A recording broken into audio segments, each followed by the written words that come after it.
आगे नोट करो दोस्तों, क्या है? मध्य मंडल। समताप मंडल पढ़ लिया हमने, तो अब क्या है? मध्य मंडल। ठीक है, इसको क्या बोलते हैं इंग्लिश में?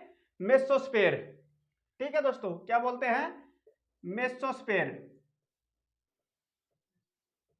मध्य मंडल।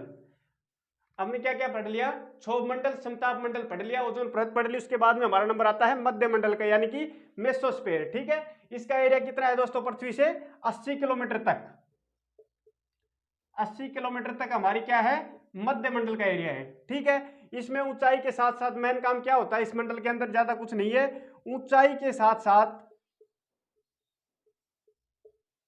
ऊंचाई जिस हिसाब से बढ़ती है ना, ऊंचाई के साथ साथ साथ साथ तापमान में कमी होने लगती है। इस मंडल में क्या होता है? जैसे जैसे ऊंचाई पर जाओगे उस हिसाब से तापमान में कमी होने लगती है, तापमान में कमी होने लगती है। ठीक है दोस्तों, इसमें ज्यादा कुछ नहीं है। इसके आगे पढ़ते हैं हम आयन मंडल। नोट करो, आयन मंडल या आयनोस्फेयर। ठीक है, आयन मंडल यानी आयनोस्फेयर। तो पॉइंट बनाओ चौथा, आयन मंडल।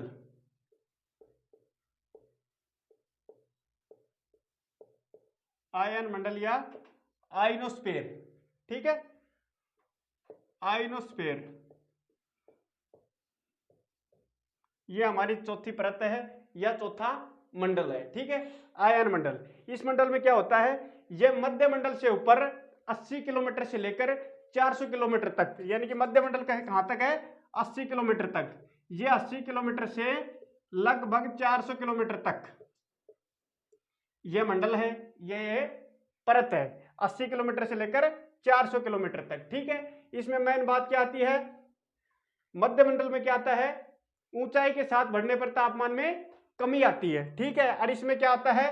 तापमान में वृद्धि होती है। ऊंचाई पर बढ़ने के साथ साथ इस मंडल में ऊंचाई में बढ़ने के साथ साथ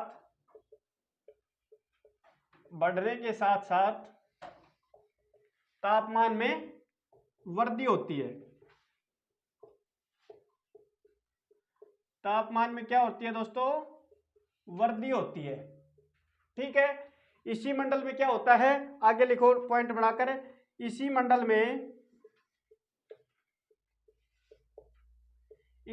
में radio, television, telephone, radio, television,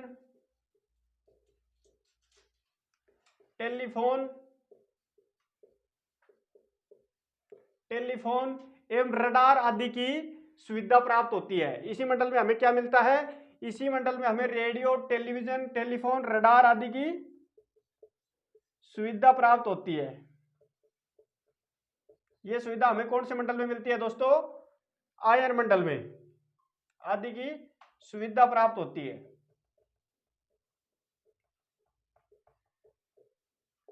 ठीक है, और इस मंडल में क्या मिलता है? संचार उपग्रह। संचार उपग्रह भी इसी मंडल में लगाए जाते हैं या अवस्थित होते हैं। ठीक है दोस्तों, संचार उपग्रह, संचार उपग्रह कौन से मंडल में अवस्थित होते हैं दोस्तों? आयन मंडल में, यानी कि आयनोस्फेयर। ठीक है, हमने चौथा मंडल पढ़ा आयन मंडल।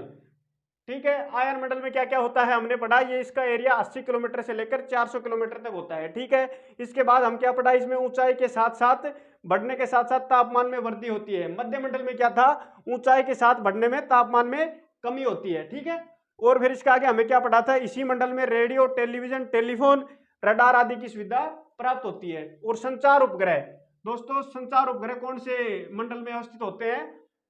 आयन मंडल में। ठीक है, इसके बाद एक मंडल और बच गया हमारा, नोट करो, बाह्य मंडल। वो पांचवी परत या पांचवा मंडल हमारा लास्ट क्या है? बाह्य मंडल। नोट करो, एक्सोस्फेयर। बाह्यमंडल क्या बोलते हैं? एक्सोस्फेयर। लास्ट मंडल है पांचवा, बाह्य मंडल।